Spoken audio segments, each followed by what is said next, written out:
शौहर से दुखी रहने वाली एक औरत पर एक जिन आशिक हो गया और उसे भगाकर कोकाफ अपने घर ले गया।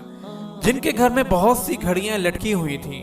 खातून ने इनके मुतालिक पूछा तो जिन ने बताया कि ये झूठ बताने वाली घड़ियां हैं। जब भी कोई इंसान झूठ बोलता है तो उसकी घड़ी की सुई एक नंबर आगे चली जाती है। खातून ने एक घड़ी से मुतालिक पूछा कि ये किसकी घड़ी है। जिन ने कहा ये परहेजगार लोगों की घड़ी है, चूंकि वो झूठ नहीं बोलते इसलिए घड़ी जाम रहती है। खातून ने पूछा शादीशुदा मर्दों की घड़ियां दिखाओ। जिन ने कहा वो यहाँ नहीं है, किचन में एग्जॉस्ट फैन की जगह लगी हुई हैं। खातून ने इश्तियाक से पूछा और शादीशुदा औरतों की घड़ियां कहाँ हैं। जिन बोला इसे हमने जनरेटर की मोटर घुमाने के लिए बाहर रखा हुआ है और इससे हम बिजली पैदा करके पूरे औकाफ को फराहम करते हैं।